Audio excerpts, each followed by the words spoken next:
ഈ കത്തെഴുതി എന്നാരോപിക്കപ്പെട്ട ജോസഫാണ് ഇപ്പോൾ മാധ്യമങ്ങളോട് പ്രതികരിച്ചത്. കത്തെഴുതി ആരാണെന്ന് കൃത്യമായി അറിയാം. ഇതിൻ്റെ വിശദാംശങ്ങൾ പങ്കുവച്ചിട്ടുണ്ട്.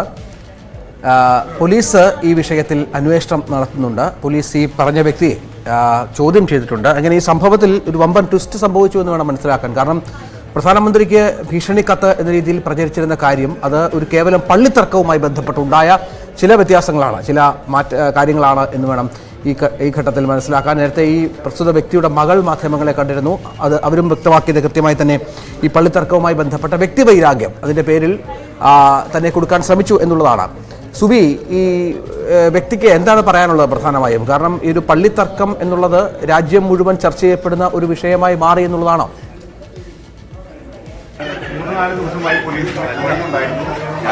തീർച്ചയായിട്ടും ഒരു പള്ളി തർക്കമാണ് ഈ രീതിയിൽ വഷളായത് എന്നാണ് ഈ ജോസഫ് പറയുന്നത്. കാരണം ഇയാൾ ഒരു വ്യക്തി വൈരാഗ്യത്തിന്റെ പേരിൽ മാത്രമാണ് ഈ കത്തെഴുതിയിരിക്കുന്നത്. ഈ കത്തെഴുതിയത് ഇയാളാണ് എന്ന് ഹാൻഡ് റൈറ്റിംഗ് നോക്കിയാണ് അക്ഷരം നോക്കിയാണ് തനിക്ക് മനസ്സിലായത്. കാരണം നേരത്തെ ഈ പള്ളി ഇടവകയിലെ മറ്റൊരു വ്യക്തിക്കെതിരെ ഈ വ്യക്തി ഒരു പരാതി നൽകിയിരുന്നു. ആ പരാതിയുടെ കോപ്പി തൻ്റെ പക്കലുണ്ടായിരുന്നു. താനായിരുന്നു അന്ന് ഈ പള്ളി ഇടവകയിലെ ലീഡർഷിപ്പിൽ ഉണ്ടായിരുന്നത്. അങ്ങനെയാണ് ആ പരാതിയുടെ കോപ്പി തൻ്റെ കൈവശം ഉണ്ടായത്. ഒപ്പം തന്നെ ഈ ഏപ്രിൽ ആദ്യ ആഴ്ചയിൽ ഇയാളുമായി ഒരു വാക്കുതർക്കം പള്ളിയിൽ വെച്ചുണ്ടായിരുന്നു. അയാൾ കണക്കുമായി ബന്ധപ്പെട്ട ചില സ്ത്രീകളെയും മറ്റും ഭീഷണിപ്പെടുത്തുകയും മറ്റും ചെയ്തിരുന്നു, ശകാരിക്കുകയും മറ്റും ചെയ്തിരുന്നു. അത് ശരിയല്ല എന്ന് ഈ ജോണി എന്ന് പറയുന്നയാൾ ഈ കത്തയച്ചു എന്ന് പറയപ്പെടുന്ന ആളോട് പറയുകയും ചെയ്തു. ഇതിനെ തുടർന്നാണ് ഈ കത്തയച്ചു എന്ന് പറയുന്ന ആളുടെ ഉണ്ടായി. അന്ന് തന്നെ ഈ കത്തയച്ചു എന്ന് പറയപ്പെടുന്ന ആൾ ഈ ജോണിയെ ഭീഷണിപ്പെടുത്തിയിരുന്നു. ഇതിന് നിങ്ങൾ എന്തായാലും അനുഭവിക്കും എന്ന് പറഞ്ഞിരുന്നു. അതിൻ്റെ തുടർച്ചയായിട്ടാകണം ഒരുപക്ഷെ ഈ കത്തെഴുതിയത് എന്നാണ് താൻ കരുതുന്നത്. ഏതായാലും താൻ പറയുന്നില്ല ഈ വ്യക്തിയാണ് കത്തെഴുതിയത് എന്ന് പറയുന്നില്ല. പക്ഷേ ആ അക്ഷരം തനിക്ക് മനസ്സിലാകുന്നത് ഈ വ്യക്തിയിലേക്ക് തന്നെയാണ് സൂചന നൽകുന്നത് എന്നാണ് പറയുന്നത്. ഏതായാലും അയാൾ ഇപ്പോൾ പോലീസ് കസ്റ്റഡിയിലുണ്ടോ എന്ന് തനിക്കറിയില്ല. താൻ കത്തെഴുതിയിട്ടില്ല.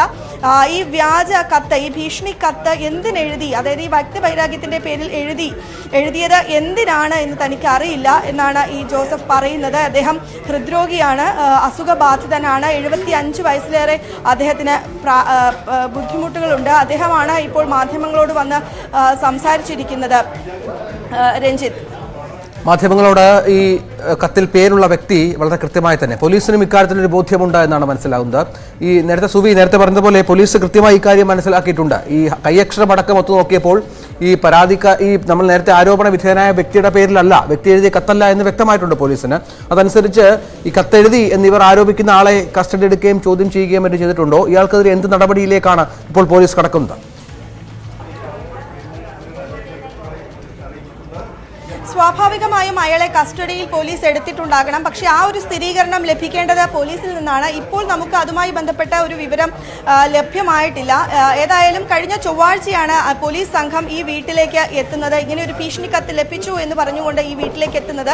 അന്ന് തന്നെ ഈ ജോസഫ് ഈ കാര്യങ്ങളെല്ലാം വ്യക്തമാക്കിയിരുന്നു. സ്വാഭാവികമായും ഈ ജോസഫിന് 2 പെൺമക്കളുണ്ട്, ഭാര്യ അധ്യാപികയാണ്. ഒപ്പം തന്നെ ജോസഫ് ജോണി എന്ന പേരിലാണ് കത്ത് അയച്ചിരിക്കുന്നത്. ഒപ്പം തന്നെ താൻ ഉപയോഗിക്കാത്ത ഒരു മൊബൈൽ നമ്പറും നൽകിയിട്ടുണ്ട്. ഒപ്പം ഇന്ന് രാവിലെ ആദ്യഘട്ടത്തിലെത്തിയത് സ്പെഷ്യൽ ബ്രാഞ്ചാണ്. ഇന്ന് രാവിലെ ക്രൈംബ്രാഞ്ച് സംഘവും ഇവിടെ എത്തി മൊഴിയെടുത്തിരുന്നു എന്നാണ് ജോണി ഇപ്പോൾ മാധ്യമങ്ങളോട് വ്യക്തമാക്കിയിരിക്കുന്നത്. ഈ ആള്, അതായത് ഈ കത്തയച്ചു എന്ന് പറയപ്പെടുന്നയാൾ ഇപ്പോൾ പോലീസ് കസ്റ്റഡിയിൽ ഉണ്ടോ എന്ന കാര്യം വ്യക്തമല്ല.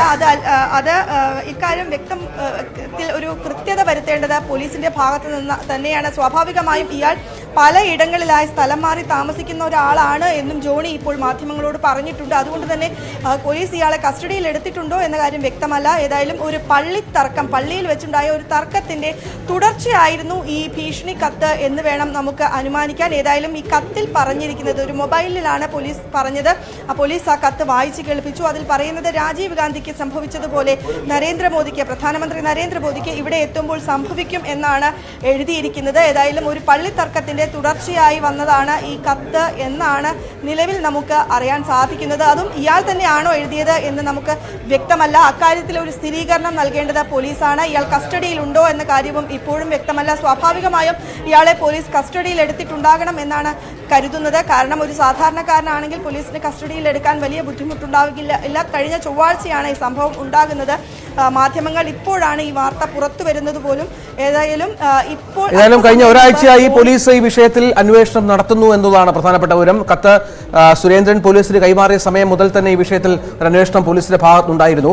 അതീവ ഗുരുതരമായ കാര്യം, ഈ ഇന്റലിജൻസ് റിപ്പോർട്ട്, അതായത് ഈ പ്രധാനമന്ത്രിയുടെ സുരക്ഷാ ക്രമീകരണങ്ങൾ അത് രേഖപ്പെടുത്തുന്ന ഉദ്യോഗസ്ഥരുടെ വിന്യാസമടക്കം, ഉദ്യോഗസ്ഥരുടെ ഡ്യൂട്ടി അടക്കം രേഖപ്പെടുത്തിയിരുന്ന ഇന്റലിജൻസ് വിവരങ്ങൾ ചോർന്നു എന്നുള്ള പ്രധാനപ്പെട്ട ഒരു വിവരമുണ്ട്. അതേറെ ഗൗരവതരമായി കാണണമെന്നുള്ളത് തന്നെയാണ് BJPയുടെ ആരോപണം. ഈ വിഷയത്തിൽ സംസ്ഥാന സർക്കാർ കുറ്റപ്പെടുത്തുന്ന BJP കേന്ദ്രങ്ങളെ തന്നെയാണ്. ഒരുപക്ഷെ ഈ പോലീസിലുള്ള സംഘപരിവാർ അനുകൂല ഉദ്യോഗസ്ഥർ അവരുടെ ഭാഗത്ത് നിന്നാണ് ഇത്തരം നടപടി ഉണ്ടായത് എന്ന് സംസ്ഥാന സർക്കാർ സംശയിക്കുന്നുണ്ട്. അത്തരത്തിൽ ചില ആരോപണങ്ങളും സംസ്ഥാന സർക്കാർ വൃത്തങ്ങൾ മുന്നോട്ട് വെക്കുന്നുണ്ട്. ഏതായാലും പോലീസിന് വലിയ വീഴ്ച ഈ വിഷയത്തിൽ സംഭവിച്ചിരിക്കുന്നു എന്നുള്ളതാണ്. പ്രധാനമന്ത്രിയെ പോലെ അതീവ സുരക്ഷിതത്വം വേണ്ട ഒരാൾ, അത്രത്തോളം സംരക്ഷണമുള്ള ഒരാൾ കേരളത്തിലെത്തുമ്പോൾ അദ്ദേഹത്തിൻ്റെ സുരക്ഷാ വിവരങ്ങളുമായി ബന്ധപ്പെട്ട വിഷയങ്ങൾ പൊതുജനങ്ങൾക്ക് അറിയത്തക്ക വിധം ചോരുക എന്ന് പറയുന്നത് കേവലം ഒരു സാധാരണ കാര്യമല്ല. അത് അതീവ ഗൗരവതരമാണ്. അത് വരും മണിക്കൂറുകളിൽ വലിയ ചർച്ചയ്ക്ക് വിധേയമാകും. അത് കേന്ദ്രമടക്കം ഈ വിഷയത്തിൽ ഒരുപക്ഷെ സ്വാഭാവികമായും ഇടപെടുമെന്ന് വേണം കരുതാൻ. കേന്ദ്ര ഇന്റലിജൻസ് ഉദ്യോഗസ്ഥരടക്കം ഈ വിഷയത്തിൽ പരിശോധന നടത്തുന്നുണ്ട്. പ്രധാനമന്ത്രിയുടെ സുരക്ഷാ സംവിധാനങ്ങൾ ഈ വിഷയം ഗൗരവമായി എടുത്തിട്ടുണ്ട്. ഏതായാലും പ്രധാനമന്ത്രിയുടെ കേരളത്തിലെ സന്ദർശന പരിപാടിയിൽ മാറ്റമുണ്ടാകില്ല. എല്ലാ പരിപാടികളും അതേപടി തന്നെ നടക്കും, റോഡ് ഷോ അടക്കം എന്നാണ് ഇപ്പോൾ BJP വൃത്തങ്ങൾ വ്യക്തമാക്കിയിരിക്കുന്നത്. നേരത്തെ ഈ കത്തെഴുതി എന്ന് പറഞ്ഞ ആൾ മാധ്യമങ്ങളെ കണ്ടിരുന്നു. അദ്ദേഹം ഇത് പൂർണ്ണമായും നിഷേധിക്കുകയും വ്യക്തിവൈരാഗ്യമാണ് ഈ ഒരു ഇത്തരത്തിലൊരു കത്തിന് പിന്നിൽ എന്ന് പറഞ്ഞു വെക്കുകയും ചെയ്തു. അദ്ദേഹത്തിന്റെ വാക്കുകളിലേക്ക്. പോലീസ് അന്വേഷിച്ച് 4 ദിവസം മുമ്പാണ് വന്നത്. അവരെ ഞാനറിഞ്ഞില്ല. ഞാൻ കടയിലേക്കുള്ള സമയത്ത് എന്നെ ഒരാൾ വിളിച്ചിട്ട് പറഞ്ഞു ജോൺസൺ ജോസഫ് എന്നാണ് നമ്മുടെ പേരെന്ന് ചോദിച്ചു. ജോൺസൺ ജോസഫ് എന്നാണ് പേരെന്ന് ചോദിച്ചു. ഞാൻ പറഞ്ഞു എൻ്റെ പേര് ജോണി എന്നാണ്. എവിടെ ലൊക്കേഷൻ ചോദിച്ചു. നമ്മുടെ കത്തിക്കടവാണ്. ഫാദർമാരോട് കൃത്യമായിട്ട് പറഞ്ഞു കൊടുത്തു. 5 മിനിറ്റ് കഴിഞ്ഞപ്പോൾ വീണ്ടും വിളിച്ചിട്ട് പറഞ്ഞ് പിന്നെ ജോസഫ് ജോണിയാണെന്ന് ചോദിച്ചു. ഞാൻ പറഞ്ഞു ജോസഫ് ജോണി അല്ല, ജോണി എന്ന് വിളിക്കുന്നത്. ഫാദറിൻ്റെ പേരാണ് ജോസഫ്. അതെവിടെ ലൊക്കേഷൻ പറഞ്ഞു കൊടുത്തു. അപ്പോൾ നേരിട്ടൊന്നും സംസാരിക്കണമല്ലോ. പിന്നെ ഒരു പോസ്റ്റ് കാർഡിൽ സാറ് ആർക്കെങ്കിലും വല്ല ലെറ്റർ അയച്ചിട്ടുണ്ടെന്ന് ചോദിച്ചു. അവനെ ഞാൻ ചരിത്രത്തിൽ ആദ്യമായിട്ട് കേൾക്കുന്നുണ്ട്. ഞാൻ റിട്ടയർഡ് പേഴ്സണാണ്. 17 കൊല്ലം റിട്ടയർ ചെയ്തു. വൈകുന്നേരം കടയിൽ പോകാൻ വേണ്ടിയിട്ട് മാത്രം ഇറങ്ങും. 1 മണിക്കൂർ ഞാൻ വീട്ടിനകത്തോട്ട് കയറും. ഇതാണ് എൻ്റെ അവസ്ഥ. പിന്നെ ഒരു ഓപ്പറേഷൻ കഴിഞ്ഞിരിക്കുകയായിരുന്നു. പിന്നെ ഈ കൊളസ്ട്രോളും പ്രഷറും ഒക്കെ ഉള്ള കാരണം ടെൻഷനാണ്. ഇപ്പോൾ വീട്ടിൽ വന്നു അവിടെ സംസാരിച്ചു. അവരുടെ മൊബൈലിൽ ഇത് കാണിച്ചു തന്നു. ഞാൻ വണ്ടടിച്ചു അതിനകത്ത് വേടിഞ്ഞുണ്ട്. അപ്പോൾ അവർ പറഞ്ഞു ഈ കാണിക്കണ്ട കേട്ടോ. എന്നിട്ട് ഞാൻ പറഞ്ഞു എൻ്റെ ഹാൻഡ് റൈറ്റിംഗ് കാണിച്ചു തരാമെന്ന് പറഞ്ഞു. എൻ്റെ ഡയറി എടുത്ത് ഞാൻ ഹാൻഡ് റൈറ്റിംഗ് കാണിച്ചു കൊടുത്തു. അവർ ഫോട്ടോഷൂട്ട് എടുത്തു. എടുത്ത് കഴിഞ്ഞിട്ട് 2014 ജൂൺ 1-ാം തീയതി അവർ വേറെ ആളെ കുറിച്ചൊരു പരാതി യൂണിറ്റിൽ അന്ന് ഞാൻ ലീഡറായിരിക്കുമ്പോൾ എനിക്ക് തന്നതിൻ്റെ കോപ്പി എൻ്റെ ലീപ്പുണ്ടായിരുന്നു. ആ സമയത്തൊന്ന് ഭാഗ്യത്തിനത് കിട്ടി. അത് അവരെ കാണിച്ചു കൊടുത്തപ്പോൾ ഹാൻഡ് റൈറ്റിംഗ് ഇതുമായിട്ട് ഒരു പൂർവ്വവൈരാഗ്യമില്ല. ലാസ്റ്റ് ഉണ്ടായ സംഭവം എന്ന് വെച്ചിട്ടുണ്ടെങ്കിൽ ഞങ്ങളുടെ കുടുംബ യൂണിറ്റ് മീറ്റിങ്ങിൽ അയാളാണെന്ന് ഞാൻ പറയുന്നില്ല. കുടുംബ യൂണിറ്റ് മീറ്റിങ്ങിൽ പുള്ളി ഏത് മീറ്റിങ്ങിലാണെങ്കിലും തർക്കമാണ്. പെണ്ണുങ്ങളായിട്ടായിരിക്കും കൂടുതൽ കണക്കിൻ്റെ കാര്യങ്ങൾ ചോദിക്കുന്നത്, മറ്റേ റിപ്പോർട്ടിൻ്റെ കാര്യങ്ങൾ ചോദിച്ച്. അപ്പോൾ അങ്ങനെ വന്നു കഴിഞ്ഞപ്പോഴേക്കും അവർ ഈ സ്വഭാവം കൊള്ളൂലുണ്ട്. എന്തിനാണ് ഈ ആവശ്യമില്ലാതെ നല്ലൊരു രീതിയിൽ നടന്നു പോണ യൂണിറ്റാണ്. അപ്പോൾ അവിടെ എൻ്റെ ആവശ്യമുണ്ടാകും. അപ്പോൾ എന്താ കാണിച്ചിട്ട് കണക്ക് ചോദിച്ചത് പറയണ്ട്. അവർ ചോദിച്ചോ, വേറെ ആരും ചോദിക്കുന്നില്ലല്ലോ. മീറ്റിംഗ് കഴിഞ്ഞ് പോകാൻ നേരത്തെ എന്നോട് പറഞ്ഞ് യോണിച്ചേട്ടാ ഇതിന് വിവരം അറിയട്ടോ എന്ന് പറഞ്ഞു. ആ ഒരൊറ്റ സംശയം. അത് ഏപ്രിൽ 1st സൺഡേ. ഇല്ല ഇല്ല ഇല്ല, അത് ഞങ്ങളുടെ യൂണിറ്റിലെ മെമ്പറാണ്. ആര്? ഇല്ല ഇല്ല ഇല്ല, എനിക്ക് അങ്ങനെ ഒരു സാഹചര്യം വന്നിട്ടില്ല. അവര് ഉറപ്പാക്കിയിട്ടുണ്ട്. ഞാൻ കൊടുത്തിട്ടില്ല. ഇല്ല, കൊടുത്തിട്ടില്ല. ഈ കൈയക്ഷരമൊക്കെ തിരിച്ചറിയണമെങ്കിൽ സ്വാഭാവികമായിട്ട് അദ്ദേഹത്തോട് അത്ര അടുത്ത പരിചയം വേണമല്ലോ. അതിനു മുമ്പ് അദ്ദേഹത്തിന് കൈയക്ഷരമൊക്കെ തിരിച്ചറിഞ്ഞിട്ടുണ്ടോ? തിരിച്ചറിയാനായിട്ട് എൻ്റെ കയ്യിൽ മറ്റൊരു പരാതിയുടെ പകർപ്പിരിപ്പുണ്ട്. ഇയാൾക്കെതിരെ വേറെ പരാതി വന്നിരുന്നു? ഇയാൾക്ക് വരില്ലല്ല, യൂണിറ്റിലുള്ള വേറൊരു വ്യക്തിയുടെ പേരില്. വേറൊരു വ്യക്തിയുടെ പേരിൽ ഇയാൾ തന്നിരുന്നു. ഞാൻ കുടുംബ യൂണിറ്റ് ലീഡറാണ്. CPIന്റെ ആളെന്ന് പറഞ്ഞു കേട്ടുണ്ട്. എനിക്ക് എനിക്ക് അറിയില്ല. CPIയുടെ ആളാണോ? എന്നാ അറിഞ്ഞു കേട്ടത്, എനിക്ക് കൃത്യമായിട്ടൊന്നും അറിയില്ല. എന്റെ പിന്നെ ഞാൻ ഒരു രാഷ്ട്രീയത്തിലല്ലേ. കേട്ടപ്പോൾ എനിക്ക് തോന്നിയത് ശരിക്കും പറഞ്ഞാൽ അറ്റാക്കൊന്ന് ചത്തു പോകുന്നവരെന്ന് തോന്നി. സത്യം പറയാമല്ലോ, അതായത് ഇത്രയും പ്രൗഢായിട്ട് എഴുതണമെങ്കിൽ അത്രയും അവരെ മൊബൈലിൽ തന്നെ കാണിച്ചു തന്നാണ്. അവര് വായിച്ചു കേൾപ്പിച്ചെന്ന് കേട്ടെന്ന് മാത്രം. അത് ആദ്യം പറയുന്നത് നരേന്ദ്രമോദിനെ ഇങ്ങനെ വധഭീഷണി മുടക്കിക്കൊണ്ട് രാജീവ് ഗാന്ധിക്ക് സംഭവിച്ചോലെ ഉണ്ടാവുമെന്നൊക്കെ പറഞ്ഞിട്ടുണ്ട്. ഇവിടെ വരുമ്പോൾ എന്താണെന്ന് അറിയാം, ഞാൻ മുഴുവനും കേട്ടൂല, ശ്രദ്ധിച്ചില്ല. കാരണം ഞാൻ അപ്പം തന്നെ അപ്സെറ്റ് ആയിപ്പോയി. പിന്നെ ഞാൻ പറഞ്ഞു എൻ്റെ കൈയിട്ടതല്ല, ഞാൻ എൻ്റെ ഡയറി എടുത്ത് കാണിച്ചു കൊടുത്തു. ഡയറിയിൽ നോക്കിയാൽ പറഞ്ഞു ഇതല്ലെന്ന് മനസ്സിലാവും. അങ്ങനെയാണ് ഞാൻ ഈ പരാതിയുടെ കോപ്പി കാണിച്ചു കൊടുത്തു. എല്ലാവർക്കും ബോധ്യപ്പെട്ടു. പുള്ളി ഇപ്പോൾ വരും. ക്രൈംബ്രാഞ്ച് രാവിലെ വന്നു. സ്പെഷ്യൽ ബ്രാഞ്ച് ആദ്യത്തെ ദിവസം രാത്രിയിൽ വന്നു. ആദ്യം വന്ന ചൊവ്വാഴ്ച എന്ന് എനിക്ക് തോന്നുന്നു.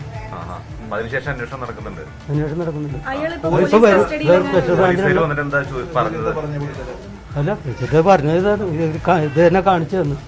ഞാൻ പറഞ്ഞു ഞാൻ ഈ സംഭവം അറിഞ്ഞിട്ടില്ല, ഞാൻ റിട്ടയർഡ് പേഴ്സണാണ്. അപ്പോൾ അതിനകത്ത് ഡീറ്റെയിൽ ആയിട്ട് അവനെ എഴുതിയിട്ടുണ്ട്. അതായത് ഈ റിട്ടയർഡ് സ്റ്റാഫാണ്, വൈഫ് ടീച്ചറാണ്, 2 പെൺമക്കളാണ്, പെൺമക്കളുടെ കല്യാണം. എൻ്റെ ലാസ്റ്റ് അവർ കാണിച്ചത് ജോസഫ് ജോൺ, എൻ്റെ മൊബൈൽ നമ്പർ വെച്ചിരിക്കുന്നത്. ആ മൊബൈൽ നമ്പർ ഞാൻ ഉപയോഗിക്കാറില്ല, കാരണം BSNL നമ്പറാണ്. അതിൽ വിളിച്ചു കഴിഞ്ഞാൽ പലരും മറ്റേ ക്ലിയർ ആകുന്നില്ലെന്നൊക്കെ പറഞ്ഞിട്ട് ജിയോൻ്റെ നമ്പറിൽ ഞാൻ വിളിക്കുന്നത്. ഇതിൽ കൂടെ നോക്കി ഇത് ചെയ്യാം. അവർ മറ്റേ സ്പെഷ്യൽ ബ്രാഞ്ചിൻ്റെ ഭാഗത്തു നിന്ന് എല്ലാ സപ്പോർട്ടും നിൽക്കുന്നുണ്ട്. അവർ പറയാമെന്നാണ് പറഞ്ഞേക്കുന്നത്. അവർക്ക് ബോധ്യപ്പെട്ടിട്ടുണ്ട്. ഇനിയിപ്പോൾ അവർ പറഞ്ഞിരിക്കുന്നത്, അവർ പറഞ്ഞതിന് ശേഷം ഒരു പരാതി എഴുതി കൊടുക്കാൻ പറയും. ഈ പരാതി തന്ന കോപ്പിയില്ല, പഴയ 2014 അത് സൂക്ഷിച്ച് വെച്ചേക്കണം. ഞാൻ ഫോട്ടോ സ്റ്റാറ്റ് എടുത്ത് വേറെ അല്ല ഇന്ന് വന്നിരുന്ന അയാൾ അതൊന്നും എനിക്കറിയില്ല. നമുക്കത് തിരക്കേണ്ട കാര്യമില്ല. ജോലി അങ്ങനെ പ്രത്യേകിച്ച് ജോലിയൊന്നുമില്ല. അതെ എൻ്റെ ഊഹമാണ്, അല്ലാണ്ട് ഇന്ന ആളെ ഞാൻ കൃത്യം പറയില്ല. കത്തക്കട പക്ഷെ ഇവിടെയല്ല താമസിക്കുന്നത്, വേറെ എവിടെയൊക്കെയാണ് മാറി മാറിക്കൊണ്ടിരിക്കും. ഇയാള് മാനസികമായിട്ട് പുള്ളിക്ക് എന്താണെന്നറിയില്ല, പുള്ളിക്ക് സ്ഥിരം സുഖെടുത്തതാണ്. കേസ് കൊടുത്താണ്. അനിയൻ്റെ തൊട്ടപ്പുറത്ത് താമസിക്കുന്ന അനിയന് അപ്പുറത്ത് അറ്റത്തെ വീട്ടിൽ ആ സ്ത്രീന് എന്നെയും ഇവിടുത്തെ ഒരു അനിയൻ്റെ വീടാണ്. ഞങ്ങൾ രണ്ടുപേരുമായിട്ട് ഒരു ബന്ധമുണ്ടെന്ന് പറഞ്ഞു. അതൊരു മോശമായ രീതി. എന്നിട്ട് അനിയനെ ഞാനും കൂടി കസ്ബയിൽ ചെന്ന് അവരും വന്നിട്ടുണ്ടായിരുന്നു. പരാതി എഴുതി കൊടുത്തിട്ട് ഒരു ആക്ഷൻ ഉണ്ടായിരുന്നു. ചേട്ടൻ എന്നിട്ട് പരാതി എഴുതി കൊടുത്തോ പോലീസിന്? ഇല്ല, ഇപ്പൊ കൊടുക്കട്ടെ എന്നോട് പറഞ്ഞിരുന്നു. അത് നമുക്ക് എവിഡൻസ് ഇല്ലല്ലോ. അത്